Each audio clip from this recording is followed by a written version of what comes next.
Hello, hello, hello, bienvenue dans ce direct. J'espère que vous allez très bien. Ok, on va rapidement vérifier la connexion sur notre plateforme.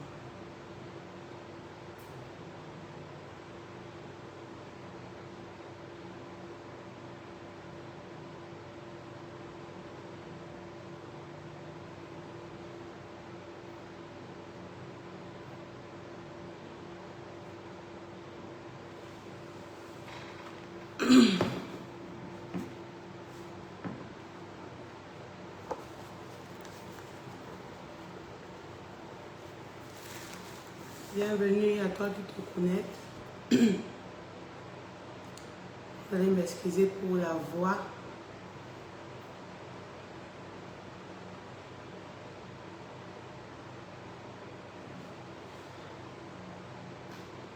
Hello, hello, hello.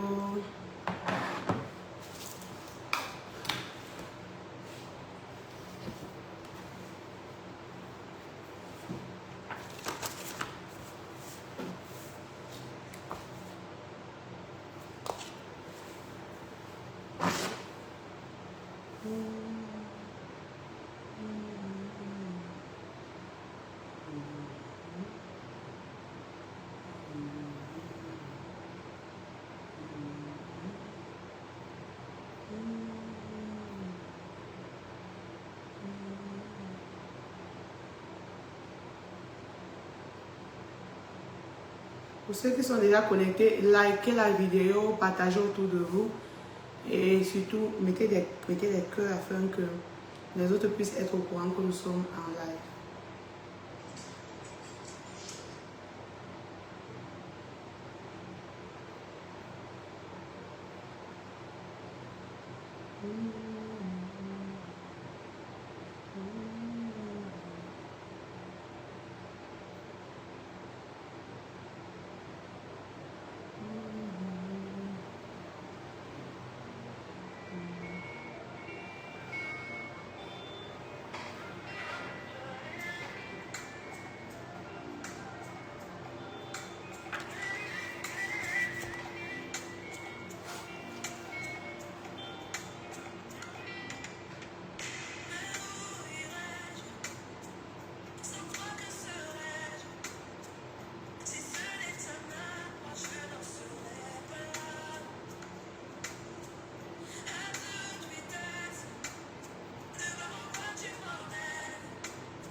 Hello, hello, hello, bienvenue, bienvenue.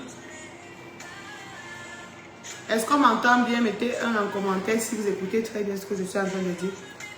Si tu écoutes bien ce que je dis, mets un en commentaire s'il te plaît.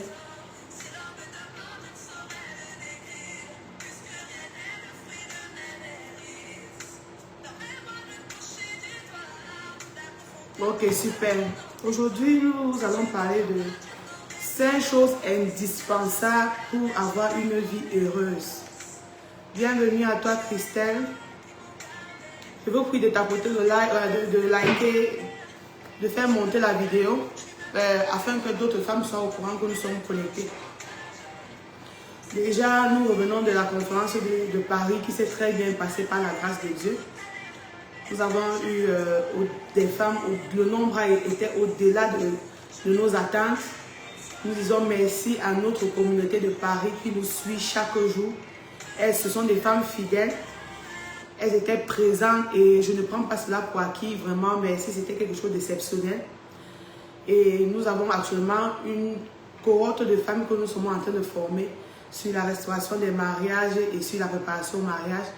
Des femmes qui, après la conférence de Paris, ont pris des pas de foi et se sont dit, nous voulons être formés, nous voulons avoir une vie transformée.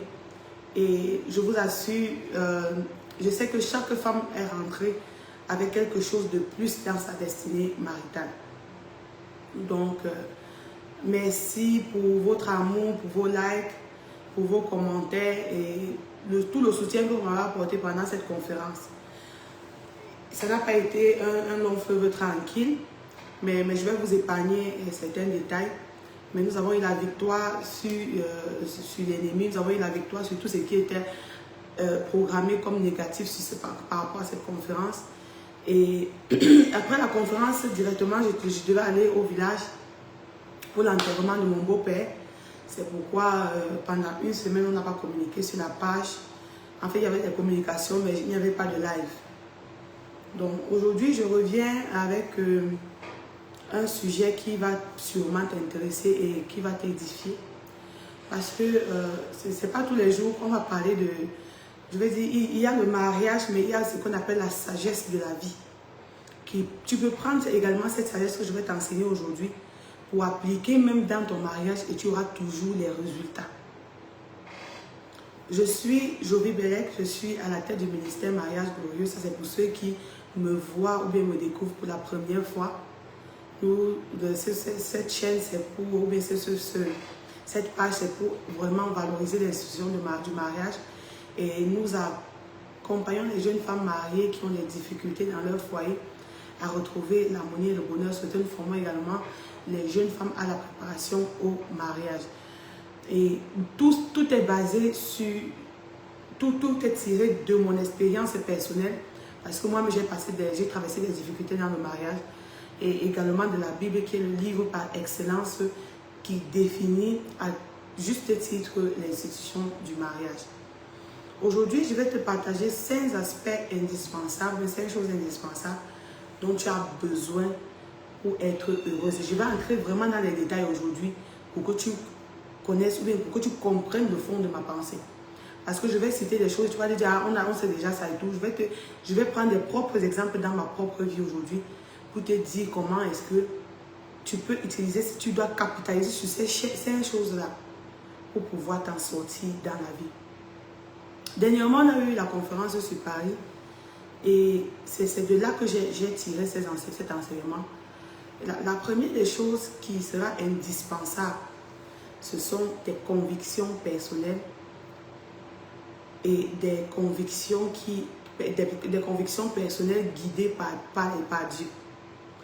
Chaque fois que tu seras devant des situations dans la vie, ce qui va te sauver ou bien ce qui va te permettre d'aller à un autre niveau, ce sont ces convictions personnelles que tu as au-dedans de toi. Aujourd'hui, les réseaux sociaux sont bondés de monde. Chacun a son idéologie, chacun a sa façon de faire. Et même dans nos familles, on ne peut pas toujours avoir la même idéologie. On ne peut pas toujours avoir la même manière de penser ou de voir les choses.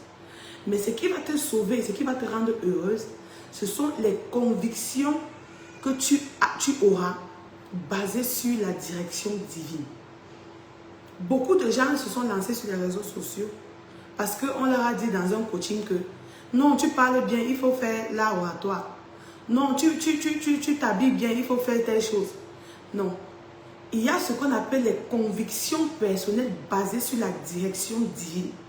Si tu n'as pas ça à un moment donné de ta vie, tu seras malheureuse parce que lorsque tu seras appelé à défendre contre vents et marées les décisions que tu as prises ou bien les convictions que tu soutiens, si tu ne sais pas de quoi il est question, si tu ne sais pas sur quoi est-ce que tu es placé, tu vas fléchir. Et en ce moment-là, il n'y aura personne pour venir te voir et te dire que voilà, je vais t'aider. Je vais t'aider à réfléchir, je vais t'aider à penser. Tu seras seul devant ton sort. Tes convictions personnelles, c'est quelque chose d'extraordinaire. Tu ne dois pas blaguer avec ça. Basé sur la direction divine, parce que tu peux avoir des convictions qui viennent de tes passions charnelles. Tu peux avoir des convictions qui viennent de ton imagination. Mais lorsque c'est Dieu qui a dit, lorsque c'est basé sur la direction divine, il te sera difficile d'échouer. Il te sera difficile de fléchir. Moi, je suis souvent très triste lorsque quelqu'un me dit que non, je vais me former pour devenir quelque chose. Je vais aller me former pour devenir coach de ceci. Je vais aller me former pour devenir coach de cela. Non. Je dis, tu vas te fatiguer sur le chemin. Il y aura les tribulations. Il y aura les menaces même parfois. Mais si tu n'as pas de convictions claires qui sont basées sur la direction divine que le Seigneur t'a donnée pour ta vie, tu n'as pas 2 ans. Je te dis que tu n'as pas 2 ans pour commencer à marcher comme un mouton. Le lendemain, on va te dire que non, ce qu'on faisait là, ça ne marche plus. Commence aussi à faire telle autre chose. Commence à faire plutôt... concentre-toi plutôt sur l'agriculture. Alors qu'au départ, tu étais dans l'éducation. Pourquoi? Parce que tu n'as pas de convictions personnelles basées sur les Écritures. Tu vas rencontrer des mentors. Tu vas rencontrer des personnes qui sont au-devant de toi. Mais tu vas fléchir parce que tu n'as pas de conviction basée sur la direction divine. Ils vont commencer à te conseiller sur la base de leur frustration. Ils vont commencer à te conseiller sur la base de leurs limitations. Et en ce moment-là, si tu ne sais pas là où tu es en train d'aller, tu vas te retrouver là où tu ne voudrais pas aller. Donc ça, c'est la première chose. Si tu veux vraiment être heureuse dans la vie, sache que tu dois avoir des convictions fermes basées sur la direction divine. Et je vois même certaines personnes dire que non, tel m'a appelé, il m'a dit que le Seigneur lui a dit que je dois faire ceci. Tel m'a appelé, il a dit que le Seigneur m'a dit que, le Seigneur a dit que je te dise que tu dois être plutôt enseignante au lieu de faire l'agriculture. Le Seigneur m'a dit, mais ça c'est quelque chose qui est très dangereux. Comment est-ce que quelqu'un peut te dire des choses sur ta vie et ta destinée? Et toi, c'est-à-dire que Dieu passe par lui pour te dire ça. Ce qui est sûr, c'est que tu vas croire à la chose, tu vas peut-être te lancer. Mais si tu veux rester et dans la constance et rester dans la course, il faudrait qu'à un moment donné, toi-même, tu ouvres, que toi-même, tes oreilles soient ouvertes pour que tu entendes ce que Dieu va te dire. On a eu beaucoup de choses que les gens sont venus nous dire que vraiment, le Seigneur m'a parlé de toi, il a dit que tu fasses telle chose, telle chose, telle chose. On a commencé. Mais je te dis, mais pour que tu aies l'énergie pour continuer et être vraiment épanouie et heureuse, tu devras à un moment donné payer le prix pour écouter et entendre toi-même la voix de Dieu. Parce que je vous dis, quand on dit par exemple qu'on a organisé la conférence de Paris, on dit qu'on est en train d'aller à Paris. S'il fallait seulement suivre l'opinion des gens, qu'est-ce que tel pense sur la conférence, qu'est-ce que telle autre personne pense, on ne serait jamais parti. C'est pourquoi dans la vie, je peux demander l'opinion de quelqu'un, je peux te demander, je peux t'appeler, je te demande ton opinion, que bon, on achète les perruques où? On achète des vêtements où? On peut aller manger où? Mais en ce qui concerne l'appel de Dieu sur ma vie, je n'appelle jamais pour demander des conseils. Pourquoi? Parce que la personne qui m'a appelé me donne la direction divine. Que la personne qui m'a appelé me donne la direction divine. Et c'est pourquoi tu vas voir qu'aujourd'hui tu es en train de piétiner. Tu es malheureuse parce que quelqu'un t'a donné un conseil sur la base de ses frustrations, sur la base de ses limitations. Tu n'as pas pris le temps d'avoir tes propres convictions basées sur la direction divine. Et pour ça, il faut payer un prix dans le lieu secret. Il faut payer un prix dans la communion avec le Seigneur. Lorsque on a, après qu'on ait annoncé la conférence, 2 semaines après, je crois que ça devait être même 2 semaines ou 1 mois après, voilà, on a annoncé depuis le mois de janvier, en avril, mon beau-père est mort. Et dès qu'il est mort, j'ai annoncé aussi aux gens que bon voilà, j'ai perdu mon beau-père, c'était le 19 avril. J'ai commencé à recevoir des messages. Tu es super, et donc les messages pour moi, mes condoléances, ce sont des mauvais messages. Ce sont des messages négatifs. Et j'ai dit que, ok, d'accord, dans ce cas-ci, moi je vais parler loin.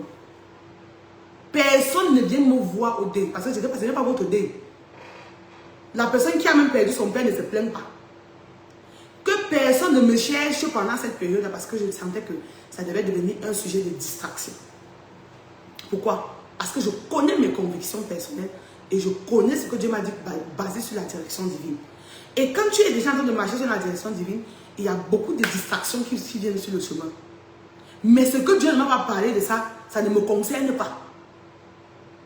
Et j'ai su que Soit tu restes attaché aux convictions de la direction divine, ou tu te concentres sur les choses négatives, tu vas te perdre.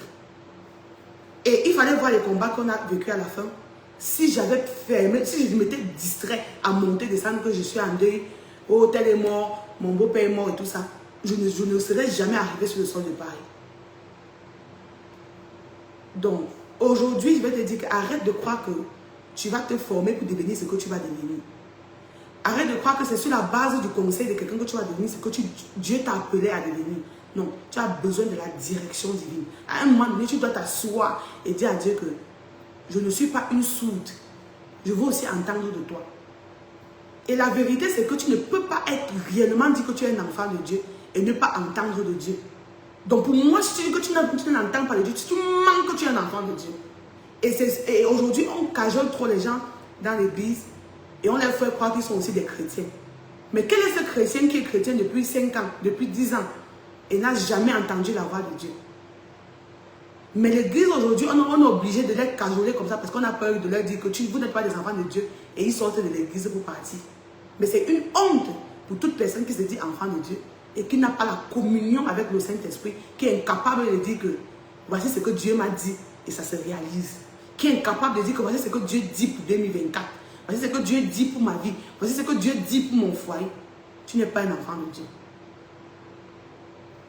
Et c'est ce qu'on ne veut pas seulement vous dire ça de manière crue comme je le fais là. Mais au fond, à un moment donné, il faut checker ta vie pour voir. Quand je dis que je connais Dieu là, tu connais Dieu sur quelle base? Qu'est-ce que Dieu a dit pour la semaine du 3 juin? Je vous assure qu'il y a même parfois, on nous invite. Il y a des invitations que tu reçois. Le Seigneur te dit clairement que je ne veux pas te voir là-bas. Et tu n'y vas pas. Mais toi, c'est quand tu vas d'abord partir jusqu'à ce que tu auras les blessures là-bas. Que tu vas dire, ah non, tel ne m'aimait pas. Tel n'était pas mon ami. Et même dans les relations que tu as aujourd'hui, et je suis en train d'arriver là-bas. Moi, je connais seulement 3 personnes dans ma vie. Là, je suis assise, je connais 3. C'est-à-dire que les 3 personnes à part, je m'arrête. Ils sont 3 sur la terre. Et ce sont les personnes qui m'ont été données par la direction divine. Donc, tout le reste, là, tout le reste, on appelle ça des connaissances. Mais si tu me demandes que tu connais combien de personnes selon le Seigneur, moi, je connais seulement 3. Donc, ordonné par Dieu, c'est Dieu lui-même qui a dit que je veux que tu te lèves et que tu marches avec elle. Je veux que tu te lèves et que tu marches derrière elle. Je connais seulement 3 personnes. C'est le Saint-Esprit qui m'avait dit que reste avec eux. Le reste là, c'est moi, mais ce sont mes propres décisions. Donc, quand tu veux évoluer dans la vie et que tu veux vraiment être heureuse, n'oublie pas tes convictions. Tu as besoin d'avoir des convictions claires basées sur la direction divine. La deuxième des choses, si tu veux vraiment être heureuse, et ça c'est une leçon que j'ai tirée de la mort de mon beau-père le 19 avril. C'est que tu dois prendre soin des gens de ta maison. Tu dois prendre soin des gens de ta maison parce qu'à la dernière minute, il y avait les enfants étaient là, la veuve était là, mais les gens qui étaient de l'église, ils n'étaient pas là à la dernière minute. À la dernière minute, tout le monde va à ses occupations. C'est peut-être qu'on va te dire, que non, tu es mort, que les gens vont commencer à venir et tout et tout. Mais les personnes qui seront là avec toi, jusqu'à ce que ce souffle va te quitter, ce sont les enfants que tu as mis au monde. Bonjour à toi, Bijou, bienvenue dans ce live. Likez la vidéo et partagez-la autour de vous. Merci beaucoup, Bijou. Les gens qui seront avec toi, jusqu'à ce que le souffle de vie te quitte, ce sont les enfants que tu as eus. Et l'épouse que Dieu t'a donnée, ou bien le mari que Dieu t'a donné. J'ai vu ça pendant cette période de deuil où il y a des congrégations, c'est-à-dire qu'on te dit que dans une congrégation, il y a plus de 10 000 à 20 000 membres. Mais à la dernière minute, c'est ta femme qui est assise là. Ce sont des enfants qui seront assis là. C'est ton mari qui sera assis là. Ne joue pas avec les gens de ta maison. Et s'il fallait même mettre une priorité entre l'église et ton foyer, tu mets d'abord ton foyer en priorité. Tu mets d'abord tes enfants en priorité. Parce qu'on nous a dit qu'à un moment donné, non, il fallait investir dans le royaume, il faut tout donner dans l'église, il faut faire ceci, ceci, ceci. Je te dis, quand tu veux, le partage doit être équitable. Tu dois d'abord te rassurer que dans ta propre maison, les gens se sentent bien, les gens sont heureux. Les gens ont à manger avant d'aller porter la nourriture ou bien les grosses offrandes pour aller donner à l'église. Parce que les membres de l'église ne seront pas là quand au dernier souffle. Il n'y aura que tes enfants qui viennent dire que ouais, maman, qu'est-ce qui ne va pas? Maman, tu as mal où? Est-ce qu'on peut t'amener à l'hôpital? Est-ce que ça ne... Comment ça ne... Je veux dire, qu'est-ce qui ne va pas réellement? Tu as mal où et tout? Ce sont tes enfants et ton mari qui seront là. Donc, si tu as vraiment besoin d'être heureuse maintenant et être heureuse dans tes jours à venir, considère chaque personne qui vit dans ta maison comme toi-même. Aime-les d'un amour inconditionnel. Prends soin de la santé de ton époux. Prends soin de ta propre santé et de la santé des gens qui vivent avec toi. Parce que la vérité, c'est que nous vivons dans un monde ingrat. Tu peux avoir 1 million d'abonnés, mais à la dernière minute, je te dis, c'est ton mari qui sera assis là. Ça, c'est la deuxième chose indispensable. Si tu veux vivre une vie heureuse, c'est que tu ne dois pas négliger les gens de ta maison. Ils passent en priorité avant l'église. Ils passent en priorité avant ta famille. Ils passent en priorité avant ta belle famille. Parce que ce sont ces personnes-là qui connaissent tes douleurs quotidiennes et qui seront toujours là pour toi. La troisième chose indispensable, si tu veux vivre une vie heureuse, c'est de savoir entretenir les relations que le Seigneur a mises sur ton chemin. Savoir entretenir et investir, parce que ça c'est le mot investir. Ça c'est un mot que j'ai écrit en gros caractère dans mon agenda. Tu dois investir dans les relations que le Seigneur met dans ta vie. Et je te dis, ça c'est un secret de vie. Je veux dire, les gens que tu rencontres, sont des nouvelles opportunités. Les personnes que tu rencontres, parmi ces personnes, il y a des cercles de destinée. Parmi ces personnes, il y a ceux qui sont là même pour te faire du mal, mais qui vont te laisser un enseignement. Parmi ces personnes, il y a des personnes qui sont là pour porter le fardeau que Dieu t'a donné, pour porter avec toi le fardeau que Dieu t'a donné. Mais à la base, parfois ce ne sont pas des personnes qui ressemblent à quoi que ce soit. Parfois ce sont des personnes qui, à vue d'eux, sont vulnérables. Ce sont des personnes qui n'ont pas une certaine beauté physique. Ce sont des personnes qui, parfois, sur le plan matériel et financier, n'ont rien. Mais je vais te dire qu'à un moment donné de ta destinée, si ils ont réellement été envoyés pour toi, si tu les négliges, tu vas souffrir. Et je dis souvent que je suis contre le fait que ce sont les mentis ou bien les mentis ou bien ceux qui viennent pour t'aider ou bien les aides de destinée qui doivent toujours être en train de te donner des choses. Qui doivent toujours être en train d'investir dans ta vie. Non. À un moment donné, même toi qui es le mentor, toi qui es le patron, toi qui es le boss, toi qui es le leader, tu dois descendre et investir dans les relations que Dieu t'a données au plus bas. Ce n'est pas seulement une personne élevée en dignité. Et c'est ce que les gens pensent. Ils se disent que non, je vais aller donner à tel grand leader. Je vais donner les honneurs à tel grand leader. Et parfois même ces personnes ne seront même pas là. Apprends aussi à investir dans les relations qui sont plus bas. Parce qu'à un moment donné, ces personnes-là, ils essuient tes larmes sans savoir même de quoi il est question. Ces personnes te tiennent la main sans intérêt. Ces personnes, ils viennent au moment où les grands boss, ce que tu as investi là, non, ils te disent que non, je n'ai pas le temps. Tu écris lundi, on répond vendredi. Mais c'est là-bas que tu continues, tu vas investir. Pendant ce temps, il y a des petites personnes autour de toi, des aides de destinée, mais qui sont vulnérables, qui n'ont pas qui n'ont pas la même capacité que toi, qui n'ont pas les mêmes titres que toi. Mais ce sont les gens que dès que tu écris, ils ont déjà répondu pour te dire que tu es où, est-ce que tu vas bien, est-ce que ce sont les gens que tu dois investir dans leur vie. Tu dois correctement investir dans leur vie. Pourquoi? Parce qu'ils ont cette présence-là, la présence, ils ont quelque chose c'est la spontanéité. Que ces boss que tu as comme amis là ne t'offriront jamais. Ils ne peuvent pas t'offrir le même temps que ces personnes-là. Donc, investis dans les relations que Dieu envoie vers toi. Et même si ce ne sont pas des relations que Dieu a envoyées vers toi, la Bible dit que honorer tous les hommes. Honorer tous les hommes. Parce que comme tu n'as pas la direction divine et que tu n'as pas 4 yeux pour voir les choses, au moins tu sais que je dois honorer tout le monde. Tu ne sais pas qui est qui. Parce que parfois, comme j'ai dit, ces êtres de destinée ne vont pas toujours se présenter avec la face que tu aurais voulu qu'ils se présentent. Mais la sagesse biblique dit que honore tous les hommes. Quand on me demande quelles sont les personnes les plus importantes dans ta vie, quand moi je réponds, je vous dire que c'est la nounou de mes enfants, les gens sont souvent étonnés. La nounou de mes enfants, c'est la VIP de ma vie. C'est-à-dire que si on dit qu'on veut déjà donner les médailles, ou bien on dit que tu as 100 000 francs dans la main, tu donnes à qui? 4 personnes, peut-être tous ceux qui sont autour de toi veulent déjà mourir, tu donnes à qui?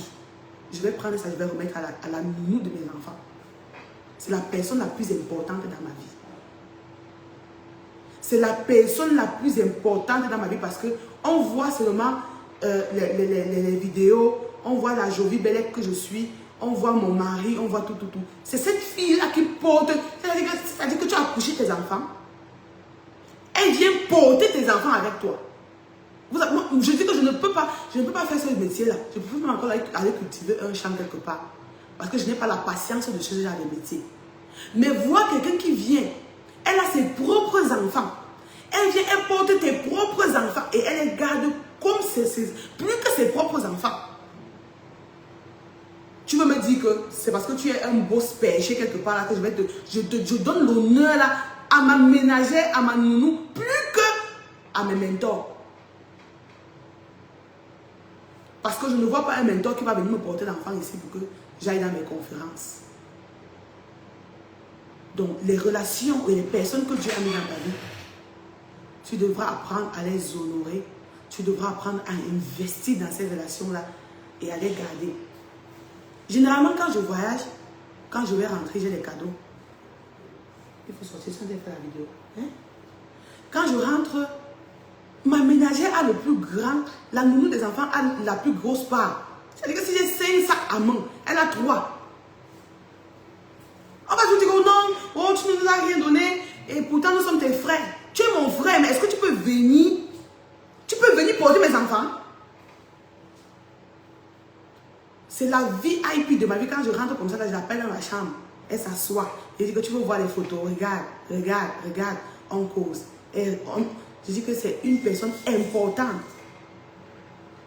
Donc si j'ai même probablement un mentor et ma nounou, je vais d'abord chercher à résoudre avec ma nounou avant d'aller résoudre avec le mentor.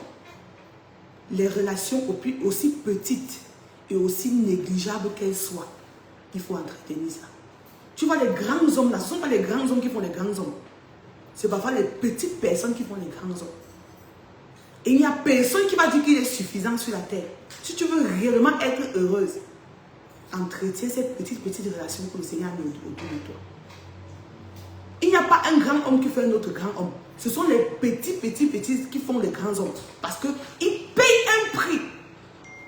Ils payent un prix dans l'invisible. Dans le secret que aucun de tes mentors ne peut payer pour toi. Donc si tu croyais que c'est les pasteurs dans l'église, les grands mentors qui sont les VIP de ta vie, je vais te dire que tu te trompes. Tu te trompes parce que quand ta tête commence à faire mal là, ce ne sont pas toi qui viennent dire que madame, tu veux boire de l'eau, madame, tu veux ceci, madame, tu veux cela. Ce sont ces personnes que nous avons autour de nous. Les chauffeurs, dis-moi que les chauffeurs, quand le sac pèse déjà, il dit madame, donnez, on porte. Le portier, quand tu es déjà pressé, il dit que madame, on fait comment? Il ouvre vite la porte, il dit madame, partez. Investis dans ces relations-là, tout en honorant tes mentors, tout en honorant ces aides de destinée que le Seigneur a mis dans ta vie. Ces petites personnes-là qui ne ressemblent à rien là. Qui selon toi ne ressemblent à rien. Ce sont les VIP de ta vie. Sans qui tu ne peux rien. Quand tu parles avec. Pas avec. On prend ceci. Pas. Je ne sais pas vraiment comment on va faire avec les congés ici. On a donné. Oh mon Dieu. Ok. On va les supporter comme ça pendant 3 bons mois. Donc, et je rends grâce à Dieu pour leur vie en fait. Donc ensuite, la quatrième des choses qui est indispensable dans ta vie, après les relations, c'est ta vie financière. La parole d'un homme pauvre est méprisable. La sagesse d'un homme pauvre est méprisable. Je vais te dire ça parce que je suis quand même déjà allée, j'ai déjà quand même vu certaines choses que je peux t'édifier. L'argent a sa place. L'argent a sa place. Avant, on se disait non, on va juste prier le Seigneur va pourvoir. Si le Seigneur pourvoit un jour, tant mieux. Merci à toi, Lucrèce, bienvenue dans ce live. On se disait que l'argent n'était pas le problème. Si j'ai un peu d'argent, tant mieux.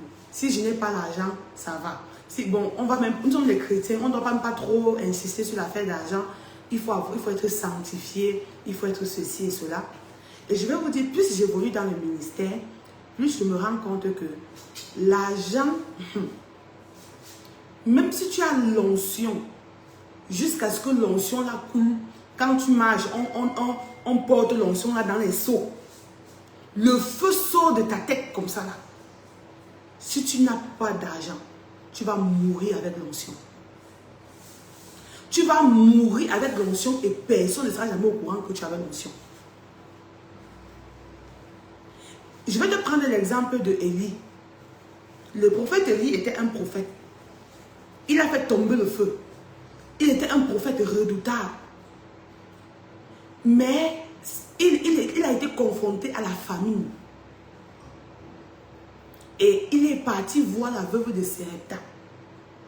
Et c'est la veuve de Sérepta qui va préparer un petit gâteau pour lui donner pour qu'il mange.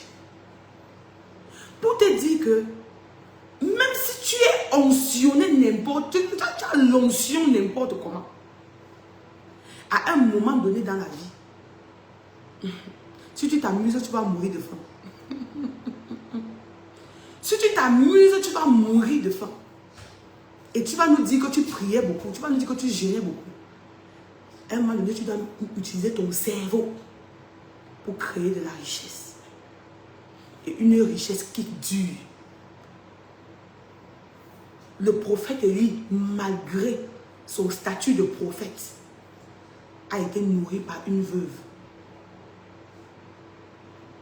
Et c'est pourquoi aujourd'hui, beaucoup de gens vont même te voir. Tu vas dire que non, je suis experte en ceci, ceci. On te regarde, on dit que c'est ici même manger chez elle. Oh, je suis ceci, je suis cela, je suis cela, je suis ceci. Après, on te regarde même. Ça ne donne pas. Pourquoi? Parce que, on dit que c'est vrai, on dit que l'habit ne fait pas le moine, mais je vais te dire qu'on reconnaît le moine par son habit. Pas ici. On reconnaît le moine par son habit. Je te dis, tu n'as pas l'argent, tu vas mourir avec le message que Dieu a mis dans ton ventre. Tu vas dire que non, quand je parle, on ne m'écoute pas.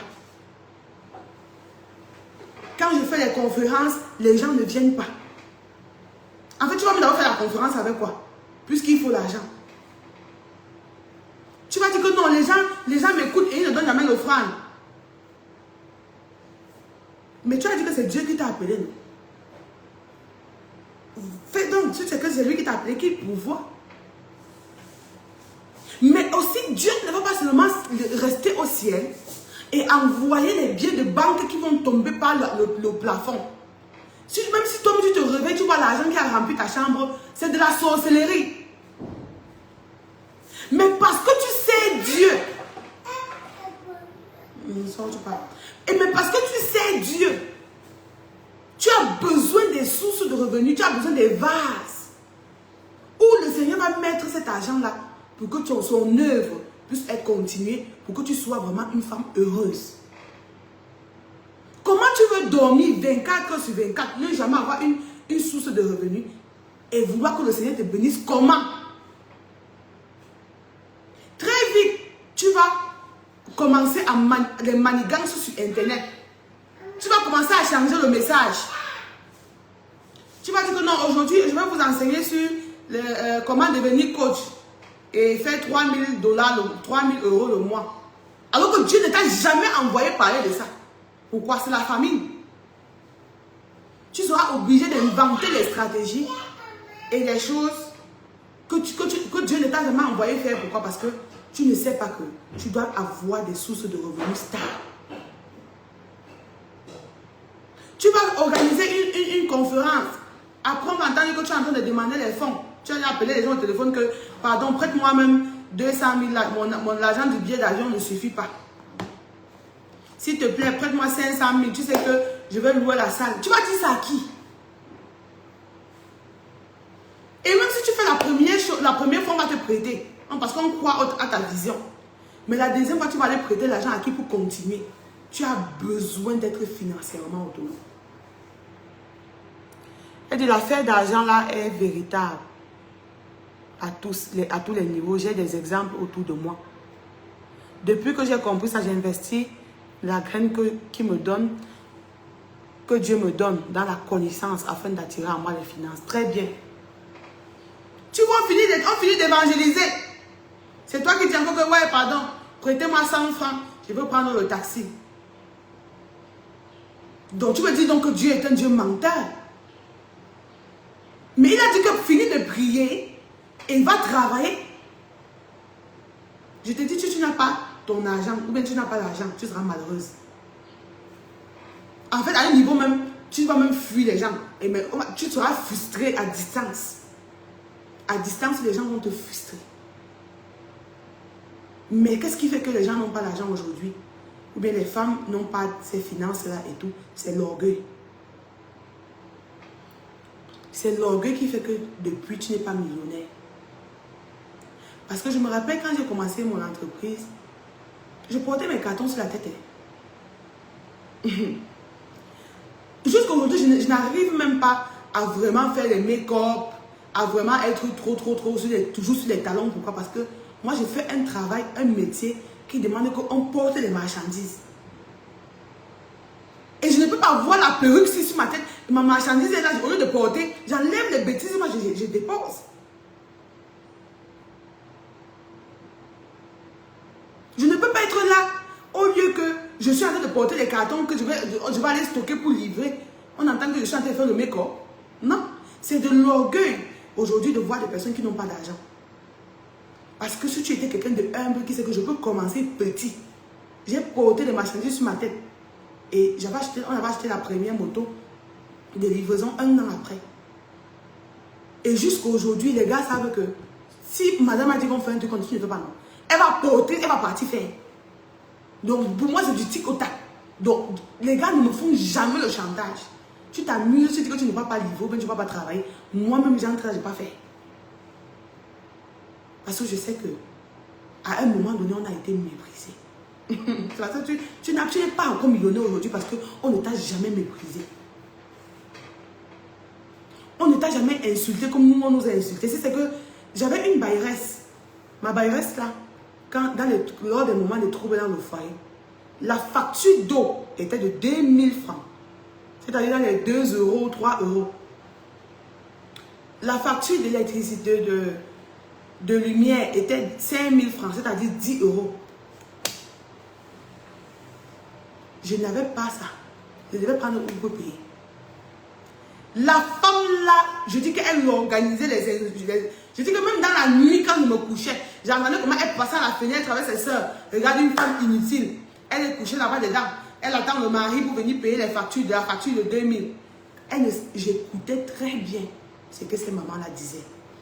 Elle passait, elle ne peut pas faire une activité. Elle ne peut rien faire. Mais je n'avais même pas assez fibre. Je ne pensais pas à ce genre de choses. Je savais que j'étais mariée, point. Mais quand la vie m'a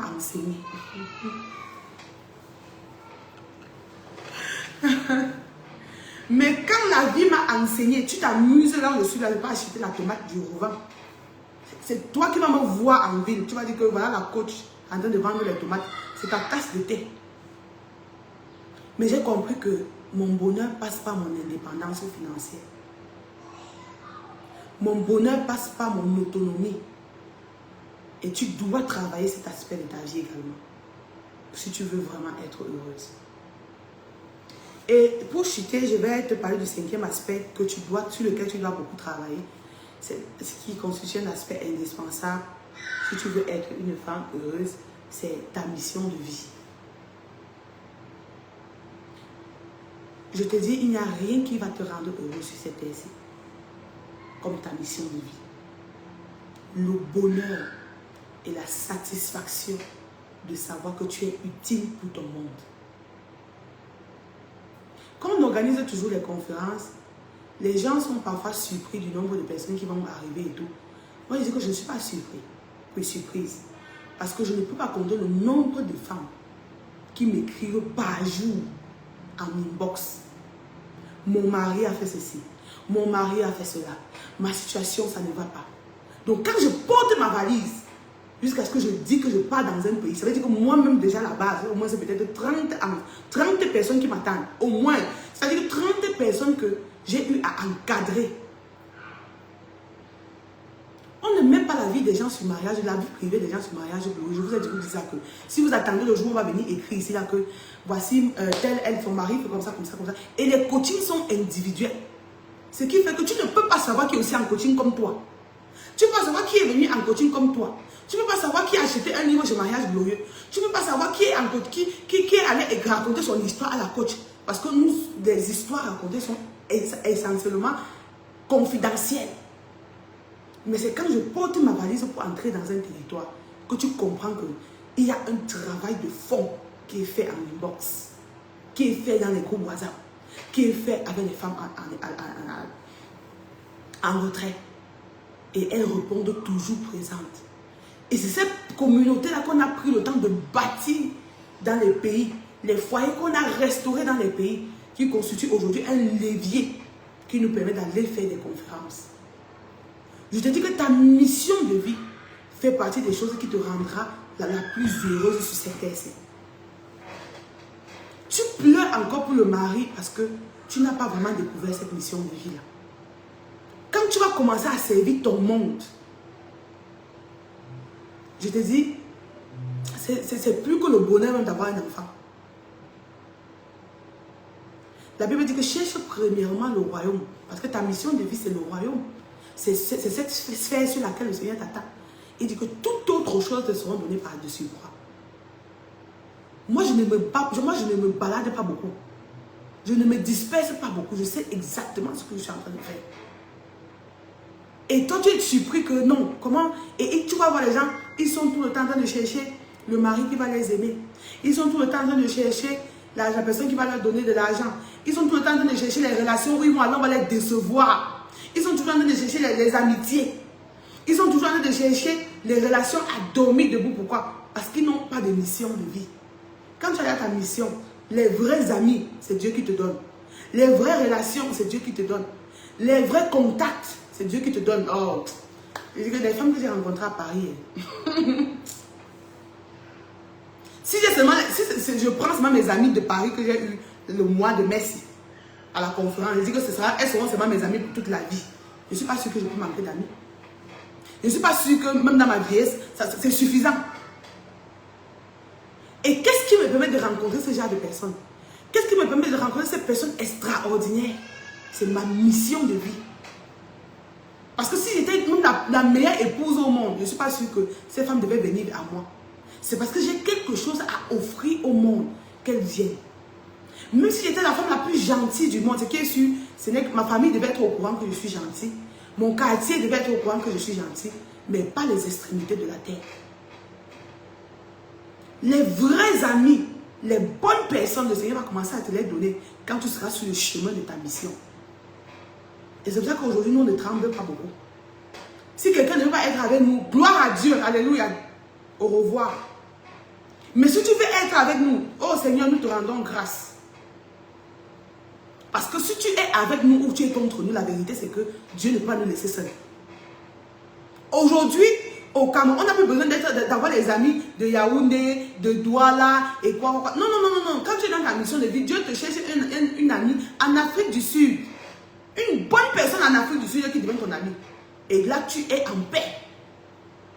Et c'est ce que beaucoup de gens n'ont pas toujours compris, c'est que tu es Tu n'es ni à gauche ni à droite, même dans les relations, les amitiés, dans ce que tu fais. Les business commencent aujourd'hui, ça ferme demain. Tu ouvres l'entreprise aujourd'hui, tu fermes demain.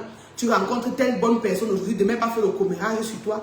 Tu embrasses telle personne après, c'est la personne qui vole ton mari. C'est la personne qui prête ton argent et ne rembourse jamais. Pourquoi? Parce que tu n'es pas dans ta mission de vie. Tu vas toujours rencontrer les serpents. Mais le jour où tu entres dans ta mission de vie, le Seigneur te donne 2 personnes. C'est-à-dire qu'il te donne une personne. Il te donne 2 personnes. Ah! Le reste, ce n'est qu'une histoire. Il te donne 2 bonnes personnes qui seront toujours là pour toi. Mais quand tu n'es pas dans ta mission de vie, les escrocs t'accompagnent. Bonsoir à toi, Lidane. Bienvenue dans ce live. Les escrocs seront avec toi. Les bandits seront avec toi. D'autres vont même t'appeler maman pour t'escroquer. Parce que tu n'es pas en train de faire ce que Jésus a demandé de faire. Parce que tu n'es pas sur le chemin qu'il a tracé pour toi. Ça, c'est la 5e des choses qui va te rendre heureuse. C'est ta mission de vie. Même les choses qu'on dit que le mari se comporte bien. Oh, tu as un bon mari. Dernièrement, comme je vous ai dit, on allait pour le deuil de mon beau-père. Je dis non, tu as un bon mari. Tout le monde me dit, oh, Sophie, tu as un bon mari. Et que tout ce que j'ai entendu jusqu'à ce rentrée du village. Non, le Seigneur t'a donné un bon mari. Le Seigneur t'a donné un bon mari. Pourquoi? Parce que mon cœur est entre les mains de Dieu. Et jusqu'à ce que ton cœur soit entre les mains de Dieu, il ne peut pas mettre le cœur de ton mari entre tes mains. Parce que s'il met le cœur de ton mari entre tes mains, il ne sait pas là où tu vas amener le cœur là. Cherchez premièrement le royaume et sa justice. Et tout le reste te sera donné dessus quoi. Commence d'abord à chercher à aider les gens. C'est comme ça que Dieu va aussi s'intéresser à tes propres problèmes. Tu es trop égoïste. Mon mari, mes enfants, mon business, mon entreprise. Mais qu'est-ce que tu t'es déjà levé un jour? Est-ce que tu t'es déjà levé un jour? Tu as cherché aussi des gens qui ont les mêmes problèmes pour intercéder pour eux. Tu t'es déjà levé un jour. Tu as cherché les gens qui ont les mêmes soucis que toi pour prier pour eux. Ou bien pour me leur dire que ok, j'ai entendu, j'ai suivi ici que vous n'avez plus à manger. Mais il me reste 10 000 francs. Il me reste 20 euros. Ok, je vais vous envoyer ça, vous allez manger. Et toi, tu jeûnes, tu ne manges pas. Est-ce que tu penses souvent à ce genre de choses? Non. Mais tu es toujours en train de dire non, ma vie, moi, ma vie. Et c'est pourquoi tu n'évolues pas. Mais si tu commences même à t'intéresser aux autres et à savoir porter le fardeau des autres, ça ne va même pas te prendre 6 mois pour que tu découvres quelle est réellement ta mission de vie. Ça ne va pas te prendre 6 mois. Même si tu commences, on dit que commence là où tu es. Et celui qui est fidèle dans les petites choses est fidèle dans les grandes choses. Tu commences, tu dis, je vais d'abord commencer à porter toutes mes tantes qui ont les bébés à partir du mois de juin. Je vais aller laver tous les bébés là. Je vais aller chez telle tante, je reste là-bas 2 jours. Je lave tous les habits de son bébé. Je porte son bébé pendant 2 jours, elle se repose. Ça, c'est ce que tu vas faire. Et on appelle ça élan d'amour et de solidarité. Tu vas commencer comme ça. Tu ne connais pas encore ta mission de vie. Je dis qu'avant que tu n'arrives chez la 5e tante, le Seigneur va te révéler quelle est ta mission de vie. C'est parce que tu es trop concentré sur tes propres choses. Tu es en train de lire la Bible. Ouais, Seigneur, je veux que tu me révèles ma mission de vie. Et tu ne fais rien. Seigneur, je veux que tu me révèles ma mission de vie. Je veux que tu me montres ce que je suis appelé à faire. Seigneur, je veux que tu me montres ceci. Ça ne viendra pas comme ça. C'est quand tu seras en train d'aider les gens. Tu seras en train de servir les gens. Quand tu vas oublier tes propres problèmes, t'intéresser un jour à quelqu'un, c'est là que Dieu va te révéler les choses. Il y avait un temps dans le quartier où j'habitais ici à Yaoundé. Il y a un quartier qu'on appelle Biteng. Biteng, c'est un quartier de Yaoundé ici. Et j'ai vécu là-bas pendant plus de 5 ans. En fait, depuis que j'étais arrivée à Yaoundé, c'est là-bas que j'habitais. Et je m'étais rendu compte que du carrefour jusque dans la cité où on vivait, il y avait seulement des femmes enceintes. Des femmes enceintes. Des femmes enceintes. Je vous assure. Mais quand je restais, je me sentais, quand je les voyais toujours, il y avait toujours quelque chose dans mon cœur qui me disait que non. Regarde, toutes les femmes, s'il faut qu'elles accouchent dans de bonnes conditions. Et l'amour là est né dans mon cœur. J'ai pris mon papier. Maintenant, chaque fois, du carrefour, jusqu'à là où on habitait, elle dit, ah bonjour, comment tu vas? Tu t'appelles comment? Dès qu'elle me dit que je m'appelle Sylvie, je note. Je mets Sylvie. Il faut savoir que Dieu ne nous a pas appelés parce qu'on était trop belles. Dieu ne nous a pas appelés parce qu'on avait le mérite. Et je peux même te dire qu'il y a même c'était une lignée familiale dans laquelle il y a qui était voué à ne pas être des sacrificateurs.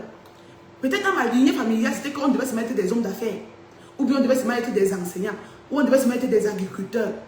Et peut-être dans ma lignée familiale, il n'y a pas peut-être le titre, les gens qui devaient être des sacrificateurs. Parce que quand nous naissons, il faut savoir qu'il y a des familles où vous allez voir, il y a des traits, que ça c'est la famille où Dieu appelle plus des sacrificateurs. Mais je vais te dire que dans une famille comme la mienne, il n'y avait pas, nous ne venons pas d'une lignée de sacrificateurs. Mais les actions que nous on a fait au quotidien, la manière dont on a aimé et on a servi Dieu, a fait en sorte que le Seigneur nous a donné la place de ceux qui se sont disqualifiés. Parce que ne pensez pas qu'il y a un poste vacant avec Dieu. Il n'y a pas de poste vacant avec Dieu. Ce que Dieu fait, c'est quoi? C'est que s'il parle dans la lignée d'un sacrificateur et qu'il dit que dans cette lignée de sacrificateurs, il y aura les pasteurs, il y aura les diacres. Il choisit de cette famille-là un pasteur et en route, peut-être 10 ans de ministère après, le pasteur a dit que non, il va maintenant servir le diable ou bien il ne veut plus servir Dieu. Tu crois que son poste là peut être un poste vacant? Jamais. Ce que Dieu fait, c'est quoi? Il va partir maintenant dans la lignée des agriculteurs. Il va chercher parmi les agriculteurs celui qui a un penchant pour le service, celui qui aime Dieu de manière véritable et va faire de lui pasteur, agriculteur pour faire quoi? Pour combler le vide que la lignée des sacrificateurs a créé. Et je vais te dire que c'est par ces petites actions que nous avons faites chaque jour de nos vies que le Seigneur nous a pris d'une lignée qui n'était pas la lignée des sacrificateurs pour nous appeler aujourd'hui dans le ministère. Donc j'ai fait comment le jour-là? Je suis partie, j'ai pris le nom de toutes les filles qui étaient enceintes, depuis le carrefour de mon quartier jusqu'à là où on habitait. Et chaque jour, je priais. Oh, que Sylvie accouche dans de bonnes conditions, que Marie accouche dans de bonnes conditions. Je vous assure, toutes les femmes du quartier là, peut-être qu'elles ne peuvent pas le savoir, parce que c'était mon investissement dans le secret avec Dieu, ont accouché normalement par voix basse. Ce que nous on a fait pour Dieu, c'est-à-dire que des inconnus, parce que vous avez toujours fait le bien aux gens qui vous connaissent. Pourquoi on acclame? Tu ne peux pas faire la mission de vie, pourquoi? Depuis, tu ne peux pas faire la mission de vie parce que tu as dit que je vais mettre ma caméra sur Facebook, je vais parler aux gens, aux inconnus, et je me gaspille même mon énergie et tout. Jusqu'à ce que tu vas commencer à aider les gens que tu ne connais pas. On a organisé une conférence sur Paris. Tu crois que je connaissais qui là-bas? Il n'y avait même pas un membre de ma famille à cette conférence. Mais on a dû mettre les moyens qu'il faut en jeu pour aller faire cette conférence. En ce moment-là, quand Dieu voit ça, il peut tuer quelqu'un pour toi. Est-ce que tu écoutes ce que j'ai envie de te dire? Gloire à Dieu, on y va, madame. J'ai besoin d'entendre quelque chose d'important de vous. On y va. En somme, je vais te dire, est-ce que tu sais que quand tu fais ces choses, ces actions-là, Dieu peut tuer quelqu'un pour toi? Fais très attention. Fais très attention. Ne dis pas que non, je vais seulement vivre pour moi. Non. Non, je ne connais pas encore ma mission de vie, je ne peux rien faire de bon. Non. Commence là où tu es. Commence par des petites actions. Et moi, je dis toujours aux gens que, comme me demande toujours que, qui garde tes enfants quand tu n'es pas là? Qui s'occupe de ta maison, qui garde tes enfants? Et puis moi, je dis, ça c'est un sujet sur lequel je ne peux jamais avoir de problème dans ma vie. Parce que quand j'étais étudiante, on était en 3e année. On était au niveau 1. Voilà, parce qu'au niveau 1, parce qu'à l'université, il y a le premier cycle licence, il y a le second cycle qui est le cycle master. Je devais faire dans les première ou deuxième année. Voilà, j'étais en première année à l'université. Et il y avait une fille avec qui, je ne la connaissais même pas. Elle avait accouché et elle faisait master 1. Et je faisais université niveau 1. Un jour, et le niveau 1 composait toujours avant le niveau 2. Elle avait accouché hors mariage. Et ses parents ont porté tous ses bagages et ont jeté. Et lui ont dit qu'ils ne veulent plus la voir l'araignée. Mais le premier cycle que nous étions avait déjà composé. Et le second cycle devait composer après. Donc quand on a fini de composer, donc, elle était avec le bébé en main, un bébé de... Je dis que 2 semaines. C'était parce que l'enfant n'avait pas encore 1 mois. Et j'ai vu une femme entrer à l'amphi. À l'amphi. Ou à la cité. Elle a dit que ouais, il y a une fille là qui a accouché. Elle est au niveau 2. Et on cherche quelqu'un pour porter son bébé. On On cherchait quelqu'un pour porter son bébé pendant une semaine pour qu'elle puisse composer. Je dis, personne n'a levé la main. J'ai levé ma main comme ça. J'ai dit que je vais aller porter l'enfant. Quand je suis arrivée dans sa cité, là où elle était, j'ai commencé à garder. J'ai récupéré le bébé pendant une semaine. J'ai gardé cet enfant. On s'est moqué de moi. Hey, je viens devenir babysitter. Oh, la pauvreté. Voilà qu'ils sont devenus pauvres à l'université, si bien qu'ils portent déjà les bébés. Voilà qu'elle est devenue babysitter. C'est la misère, la pauvreté et tout. J'ai porté son enfant. Pendant une semaine. Quand les une semaine se sont épuisées, elle est venue récupérer l'enfant. Elle m'a tendu un billet de 1000 francs que je ne vais jamais oublier. Je lui ai dit que non, je ne prends pas. Il faut partir avec ton bébé, garde les 1000 francs. Si toi, je dis que je ne peux jamais manquer dans ma vie quelqu'un qui va porter mon enfant. Et quand une ménagère vient, c'est au moins 2 ans. C'est-à-dire que tu restes avec moi jusqu'à ce que tu aies ton emploi, ou bien tu as un autre emploi, ou bien tu as une autre vie, ou bien tu veux te marier avant de partir. Je n'ai jamais manqué. Les affaires de que les ménagères sont montées, les ménagères descendent là, ça ne sera jamais mon partage. Parce que j'ai été ménagère gratuitement. J'ai été nounou pour cette fille-là pendant une semaine. Et c'était un gros sacrifice pour moi qui était encore une jeune fille. De garder un bébé que je ne connaissais pas. Donc, investis.